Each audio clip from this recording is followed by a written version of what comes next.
मैं सदेव प्रसाद शिक्षक आप सबों का एसपी मोटिवेशनल पोएम में स्वागत है। सब्सक्राइब कर दें एवं घंटी दबाकर ऑल पर सेलेक्ट करें ताकि हमसे या हमारे द्वारा बनाई गई वीडियो आप तक आसानी से पहुंच सके। एक पंक्ति से मैं आपको मोटिवेट करना चाहूंगा।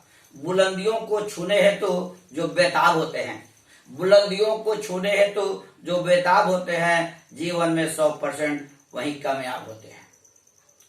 आइए आज हमको पढ़ना है जो शेष रहा तुलसीदास के बारे में। संत तुलसीदास के बारे में हमने पहले बोल चुका है कि हमको यह जानना है कि संत तुलसीदास का जन्म कब हुआ था। इसको हमने लिख दिया है, जन्म 1543 में हुआ था। अगर जन्म पूछे तो सिर्फ हमको यह दिखा देना है कि उनका जन्म 1543 ईस्वी में हुआ था। जन्म कहाँ हुआ था? ग्राम राजापुर है, जिला बादा है और राज्य उत्तर प्रदेश है। आपसे यह भी पूछ सकता है कि उनके माता पिता का क्या नाम था, तो मुझे माता का नाम हुलसी देवी और पिता का नाम आत्माराम दुबे। और यह आपसे पूछेगा कि प्रस्तुत इस चैप्टर से अगर आपसे अर्थ लेखन के लिए पूछ सकता है तो आपको यह दिखाना होगा, यह आपको लिखना होगा कि प्रस्तुत पंक्तियां संत तुलसीदास द्वारा लिखित विनय पत्रिका से ली गई है। इसमें रामचरितमानस नहीं लिखना है, विनय पत्रिका से लिखना है। आगे फिर पूछेगा उनके बचपन का नाम क्या था, उनके बचपन का नाम क्या था, तो हम यह लिखेंगे कि संत तुलसीदास के बचपन का नाम रामबोला था। क्योंकि ये कहावत है कि जब तुलसीदास का जन्म हुआ था तो पूरे दांत उनके मुंह में थे, और साथ ही साथ जब हम लोग के यहाँ जन्म के समय रोते हैं, हम लोग के यहाँ सभी रोते हैं, तो लेकिन तुलसीदास रोए नहीं थे। उन्होंने जन्म लेने के बाद हम लोग को जो रोने का कार्य करते हैं, जहां से हम लोग रोना शुरू करते हैं, वहां से तुलसीदास ने वहां रो न करके नहीं रोने का काम किया, बल्कि उन्होंने राम राम राम राम बोला। इसीलिए उनके बचपन में उनका नाम रख दिया गया राम बोला। इसीलिए उन्हें हम राम बोला के नाम से भी जानते हैं। आपसे यह पूछेगा कि संत तुलसीदास किस शाखा के थे, तो यहां हमने लिखा है कि संत तुलसीदास राम मार्गी थे।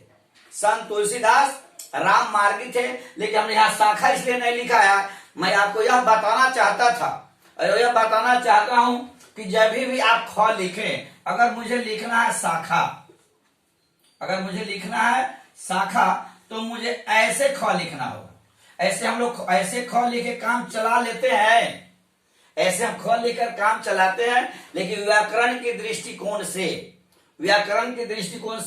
यह ख गलत है। हम लोग यह ख लिखेंगे, इसलिए हमने ख पहले नहीं लिखा है।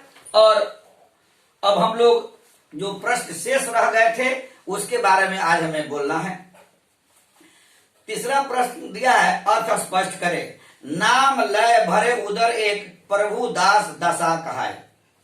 देखा जाए, जब भी व्याख्या लिखे, जब भी अर्थ लिखे, तो हम यह जरूर लिखेंगे जैसे तीन का क है, उसका उत्तर आपको लिखना है, तो हम पहले यह लिखेंगे प्रस्तुत पंक्ति तुलसीदास द्वारा लिखित पद से ली गई है।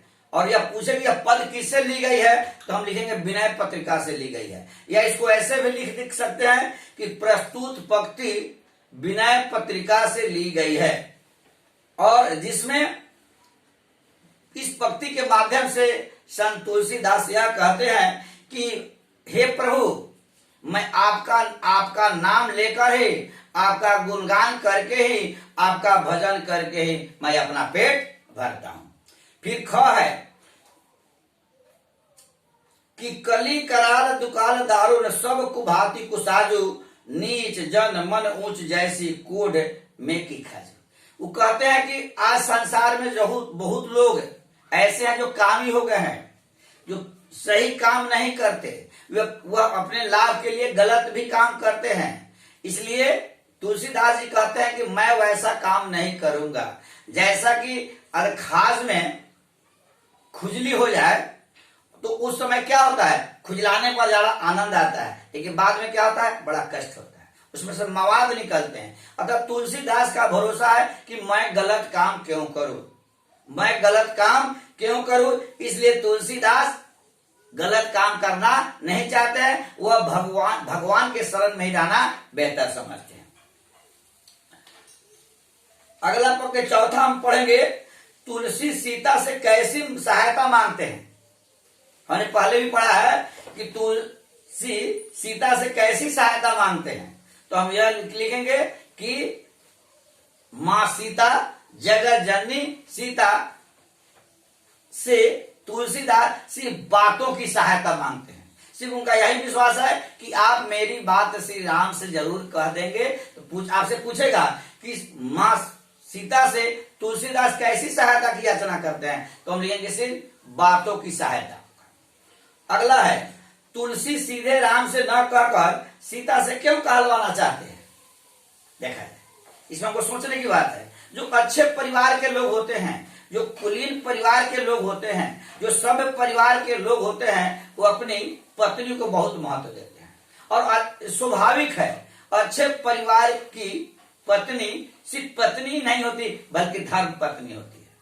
और जिसकी पत्नी धर्म पत्नी होती है वह विवेकशील होती है, वह ज्ञानवान होती है, और वैसी पत्नी की बात हर पति मानता है। अतः तुलसीदास का यह भरोसा है कि मां सीता की बात श्री राम नहीं काट पाएंगे, मां सीता की बात को श्री राम जरूर मानेंगे। इसीलिए संत तुलसीदास जी मां सीता से याचना करते हैं कि आप मेरी बात उनसे कह देंगे। छठा मेरा प्रश्न है, राम के सुनते ही तुलसी की बिगड़ी बात बन जाएगी, तुलसी के इस भरोसे का क्या कारण है। हमने पढ़ा है, तुलसीदास को यह भरोसा है कि राम दयालु है, राम कोमल दिल के हैं, इसलिए मेरी बात को अवश्य सुन लेंगे और मेरी समस्याओं का समाधान सुन लेने से ही हो जाएगा। सातवां है, दूसरे पद में तुलसी ने अपनी परिचय किस तरह लिखे हैं। दूसरे परिचय में उन्होंने यह लिखा है कि मैं दीनहीन हूं, मैं निर्बल हूं, मैं उद्यम करना नहीं चाहता, क्योंकि आज के बहुत लोग गलत तरीके से काम करके अपना कल्याण चाहते हैं, लेकिन मैं उद्यम करना नहीं चाहता, क्योंकि मुझे आज के लोगों को देख करके, कार्यकलापों को देख करके मैं संतुष्ट नहीं हूं, इसलिए मैं उद्यम करना नहीं चाहता, परिश्रम करना नहीं चाहता। इसीलिए मैं संतों के समक्ष गया और संतों ने मुझे कल्याण का रास्ता बता दिया। फिर आठवां प्रश्न है, दोनों पद में किस रस की व्यंजना हुई है। दोनों पद में किस रस की व्यंजना हुई है, तो दोनों में हम लिखेंगे करुणा रस। देख, एक बात आपसे मैं बताना चाहूंगा, दया का संबंध मन से होता है, दया का संबंध मन से होता है और करुणा का संबंध दिल से होता है। ये बात हमेशा आपको याद रखना होगा।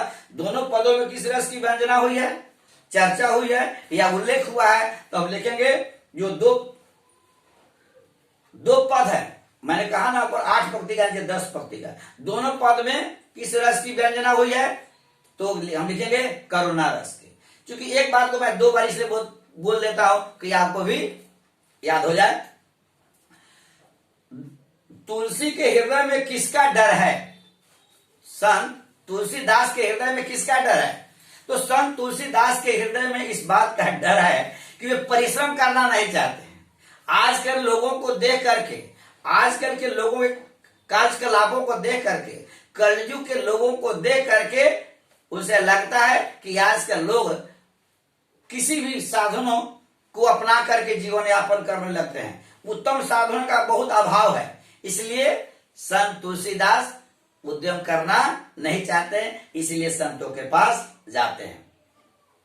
तो अगर एक सबसे पूछे कि तुलसीदास के हृदय में किसका डर है, तो उद्यमहीनता का। उद्यमहीनता का अर्थ हुआ कि परिश्रम करना नहीं चाहते हैं। कलयुग में लोग देख रहे हैं कि बहुत से ऐसे लोग हैं जो लाभ के लिए कुछ भी करने के लिए तैयार है, और संत तुलसीदास यह खासियत है कि वह गलत कामों को करना नहीं चाहते। वे अपने पेट भरने के लिए गलत कामों को करना नहीं चाहते। अब हैरान कर सकते हैं। अगला प्रश्न है, तुलसी को किस वस्तु की भूख है? संत तुलसीदास को किसकी भूख है? हम इसके उत्तर में लिखेंगे कि संत तुलसीदास को भक्ति रूपी भोजन की भूख है।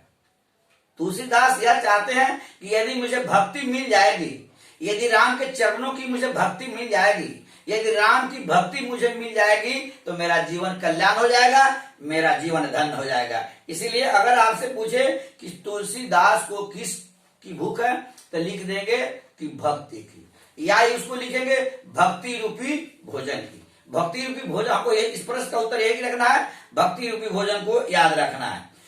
और अब इसमें रह गया रटत रिहिया और न कौर ही ते चाजू। यहाँ और का क्या अर्थ है? यहाँ ये मेरा 13वां प्रश्न है कि इस यहाँ और का क्या अर्थ है? तो संत तुलसीदास जी कहते हैं कि इस दुनिया में मुझे कौर से नहीं चाहिए, मुझे राम की कृपा रूपी एक कौर चाहिए, वही उनके जीवन का कल्याण कर देगा। इसलिए कौर का अर्थ है कि कुछ और नहीं चाहिए, मुझे कुछ और नहीं चाहिए, सिर्फ मुझे राम की कृपा चाहिए, राम का आशीर्वाद चाहिए, राम की भक्ति चाहिए, इससे मेरा कल्याण हो जाएगा। अब अगला प्रश्न है, एक बात मैं आपसे बता देना चाहता हूं कि संत तुलसीदास राम के अनन्य भक्त थे, भक्तों में अग्रणी थे। एक बार घूमते घूमते वृंदावन चले गए, तो वृंदावन जाने के बाद उन्होंने कृष्ण की मूर्ति को देखा। कृष्ण की मूर्ति को आप हमेशा देखते हैं कि जब भी देखिएगा तब बांसुरी रहता है। कृष्ण भगवान ऐसे ही खड़े थे। तो लेकिन हम जानते हैं कि कोई कृष्ण का भक्त था, कोई राम का। तो संत तुलसीदास तो राम के भक्त थे, वहां गए तो जो देखे कृष्ण भगवान की मूर्ति को तो उन्होंने प्रणाम किया, लेकिन यह बोल पड़े, कृष्ण की मूर्ति के आगे बोल पड़े, क्या कहूं छवि आपकी भले बने हो नाथ, क्या कहूं छवि आपकी भले बने हो नाथ, धनुष बाण हाथ ले तब झुके मेरी माथ। कहे कि भले आप भगवान है, ठीक है, लेकिन अगर आपकी बाहों में धनुष बाण हो जाए तो तुलसी कुछ ज्यादा ही अपनी माथों को झुकाएगा, आपसे निवेदन करेगा। ठीक, या तुलसीदास की कृपा है या भगवान की कृपा कही जाए या उनकी भक्ति का बल कहा जाए कि ठीक है, कृष्ण भगवान के हाथों में धनुष और बाण आ गया, यह उनकी भक्ति का प्रतिफल है। और मैं लास्ट मेरा प्रश्न है कि दूसरे पद में तुलसी ने दीनता और दरिद्रता दोनों का प्रयोग क्यों किया है? 14वां प्रश्न है, दूसरे पद में तुलसी ने दीनता और दरिद्रता दोनों का प्रयोग क्यों किया है? संत तुलसीदास ने अपनी दीनता और दरिद्रता का प्रयोग अपनी परिस्थितियों को दिखाने के लिए किया है। संत तुलसीदास ने अपनी स्थितियों से अवगत कराने के लिए दीनता और दरिद्रता शब्द का प्रयोग किया है। उन्हें अपना विश्वास है कि यह काल के दिनों में, बुरे दिनों में राम के अलावा कोई और मेरा कल्याण नहीं कर सकता है, राम के सिवा मेरा कोई भला नहीं कर सकता है। ठीक है, इन्हीं शब्दों के साथ मैं अपनी वाणी को विराम करता हूं। मेरा अध्याय समाप्त होता है, फिर अगली कड़ी में हम लोग मिलेंगे। जय हिंद, जय भारत, जय छात्र, जय छात्रा, सफल हो तेरी हर एक यात्रा।